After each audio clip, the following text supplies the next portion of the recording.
नमस्कार, स्वागत आहे तुमचं स्पाइस कन्या यूट्यूब चॅनलमध्ये.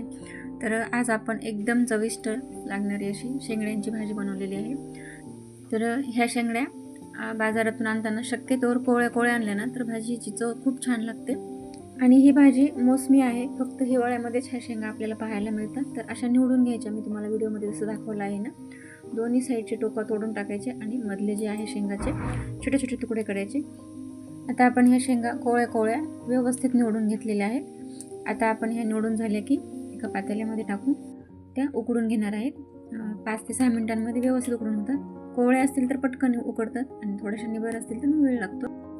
आता आपण ह्या शेंगड्या उकडल्यात की नाही पाहिल्या, तर व्यवस्थित मऊ शिजलेल्या आहेत त्या. आता आपण गॅस बंद करून खाली उतरून घेऊ हे पातेलं आणि भाजीला फोडणी घेऊ. तर आता आपण ह्या शेंगड्यांचं पाणी जे आहे ते काढून टाकलेलं आहे आणि आता आपण गॅसवर कढई ठेवून ह्या शेंगड्यांना फोडणी देणार आहे.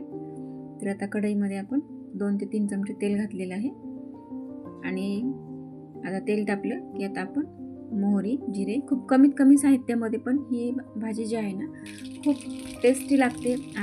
आणि ज्या मोसमी भाज्या आहेत ना, तर त्या ज्या मोसमामध्ये येतात त्या आवर्जून खाल्ल्या पाहिजेत. आता आपण मोहरी, जिरे तडतडल्यानंतर लसणची पेस्ट टाकली आणि आता ही फोडणी आपली छान परतली की आपण थोडीशी हळद टाकली आणि त्याच फोडणीमध्ये आपण ह्या शेंगा उकडलेल्या थोड्याशा परत आपण त्याच्यावर थंड पाणी टाकून धुवून घेतल्यात. म्हणजे ह्या शेंगड्यांना जो आहे ना थोडासा उग्र वास असतो, समोळ्याचा वास येतो ना, तर त्या टाईपचा, कारण ह्या मोळ्याच्याच शेंगा असतात. म्हणून आपण परत एकदा धुवून घेतल्या म्हणजे त्याचा उग्र वास जो आहे तो चालला जातो.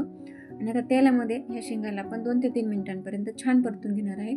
परतत असतानाच आपण 1 चमचा लाल तिखट, माझ्या ह्या शेंगड्या ज्या आहेत ना पाव किलो होत्या, तर 1 ते 1.5 चमचा लाल तिखट, तुम्ही तो तिखट तुमच्या आवडीनुसार टाकू शकता. आणि हळद आपण फोडणीमध्येच घातलेली आहे. तर फक्त एवढ्याच साहित्यामध्ये ही भाजी खूप चविष्ट लागते, तुम्ही नक्की ट्राय करा. तर ह्या शेंगा ज्या आहेत आपण व्यवस्थित परतून घेतलेल्या आहेत. आता आपल्याला वरतून पाणी वगैरे घालण्याची अजिबात गरज पडणार नाही, कारण आपण ऑलरेडी ह्या शेंगड्या आहेत त्या अगोदर उकडून घेतलेल्या आहेत. आता आपण 2 ते 3 चमचे शेंगदाण्याचं कूट घातलेलं आहे. शेंगदाण्याचं कूट असं बारीक घायला किंवा मोठं घातलं तरीही चालतं. मोठं घातल्यानंतर तर आणखीन चविष्ट लागतं. तर माझ्याकडं आता उपलब्ध नव्हतं, त्यामुळे मी हेच कूट टाकलं आणि व्यवस्थित परतून घेतलं.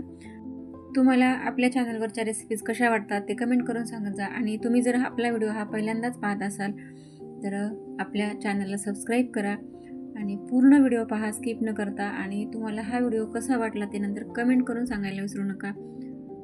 व्हिडिओला एक लाईक करा आणि सपोर्ट करा. तर आता आपल्याला ह्या शेंगड्या अशाच 4 ते 5 मिनिटांपर्यंत परतून घ्यायच्या, म्हणजे त्याच्यातलं जे पाणी आहे ना तर ते पूर्ण निघून जातं आणि मग आपली भाजी जी आहे ना एकदम सुकी तयार होते. आणि सुक्या भाज्या शक्यतोवर मुलांना आवडतात आणि मोठ्यांनासुद्धा ही आवडणारीच भाजी आहे. चवीला खूप छान लागते. तुम्ही जर आजपर्यंत भाजी ही खाल्ली नसेल तर आवर्जून तुम्हाला मार्केटमध्ये जेव्हा ही शेंगड्या दिसतील ना तर तेव्हा आवर्जून आणा आणि या पद्धतीने तुम्ही भाजी बनवा, एकदम टेस्टी लागते. आता आपण ही पटकन शिजल्या जावी म्हणून याच्यावर 2 ते 3 मिनिटांसाठी झाकण ठेवणार आहेत. झाकण ठेवलं की पटकन शिजते. तर आता आपण झाकण काढून पाहिलं, पूर्ण त्याच्यातलं पाणी जे आहे ते पूर्ण आटलेलं आहे आणि एकदम कोवळ्या शेंगा होत्या ना तर त्या अशा झाल्यात आपल्या शिजल्यानंतर. आणि शिजताना त्याचं जे प्रमाण होतं ना जास्त होतं आणि शिजल्यानंतर प्रमाण त्याचं खूप कमी झालेलं आहे. त्यामुळं तुम्ही भाजीमध्ये मीठ जे आहे ना खूप काळजीपूर्वक घालायचं, कारण जेव्हा आपण शेंगा फोडणीत टाकल्या तेव्हा त्याची क्वांटिटी जी आहे ना जास्त होती आणि नंतर जी आहे ती थोडी कमी झालेली आहे. आपली शेंगड्यांची रेसिपी तयार झालेली आहे. व्हिडिओ कसा वाटला कमेंट करून सांगा. भेटूया नेक्स्ट व्हिडिओमध्ये. तोपर्यंत बाय बाय.